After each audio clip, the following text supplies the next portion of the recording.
कलकत्ता के नजदीक के गांव में एक लड़का रहता है। उसका नाम अमर सिंह था। उसके पत्नी का नाम नवनीत था। अमर सिंह को उसके पिताजी की तरफ से 4 एकड़ की खेती मिली थी। वो 4 एकड़ खेत में खेती करके अपने परिवार को पालता था। खेती करना अमर सिंह को बिल्कुल पसंद नहीं था। उसको बचपन से बिजनेस करने का एम था। अमर सिंह बहुत पढ़ा लिखा था, पर जिंदगी में उसकी किस्मत साथ नहीं दे रही थी। कितने भी व्यापार धंधा किया, किसी में भी सक्सेस नहीं हुआ। हर किसी में नुकसान हो रहा था। अमर सिंह अपने 4 एकड़ की खेती को गिरवी रखकर दोस्तों के साथ मिलकर एक व्यापार शुरू करता है। वो व्यापार में भी सक्सेस नहीं होता। सभी दोस्त उसको धोखा देकर चले गए। आखिर में अमर सिंह के पास हाथ में एक पैसा भी नहीं था। घर का किराया भी भर नहीं सकता था। ऐसी परिस्थिति हो गई थी।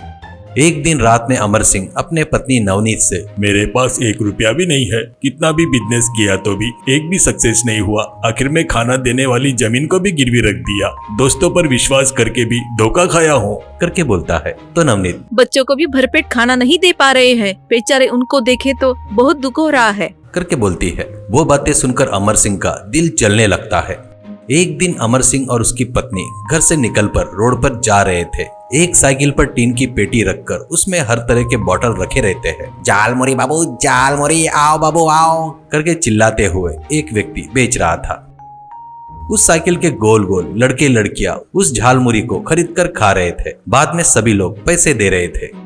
ये सब अमर सिंह और उसकी पत्नी देखकर उनको बड़ा आश्चर्य होता है।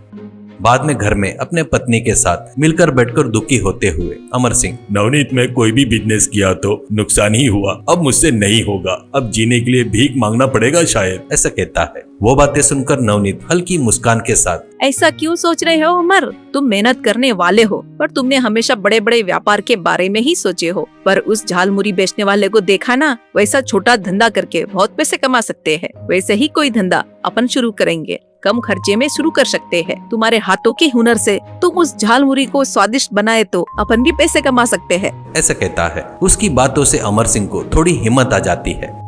अगले दिन वो मार्केट में जाकर मुरी, कच्चे आम, प्याज, टमाटर, मसाले सब खरीदता है।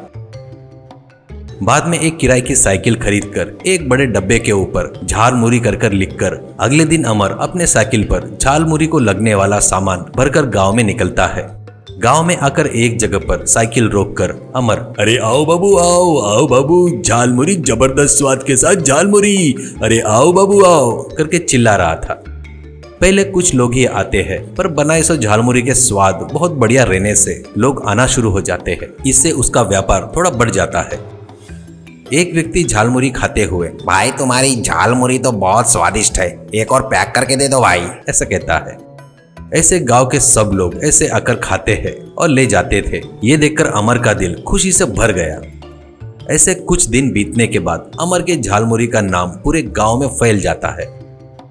अमर सिंह नए तरह तरह के टेस्ट बनाकर खास मसालों से झालमुरी बनाकर कस्टमरों को दे रहा था। ऐसे दिन ब दिन अमर सिंह के व्यापार के साथ साथ कमाई भी काफी बढ़ गई थी। इससे वो किराए की साइकिल के बजाय बाइक खरीद लेता है। उतना ही नहीं, गांव के त्योहारों में, जत्राओं में अपने स्टॉल लगाकर पैसे कमाना शुरू करता है। अब अमर सिंह खुशी से जीना शुरू करता है।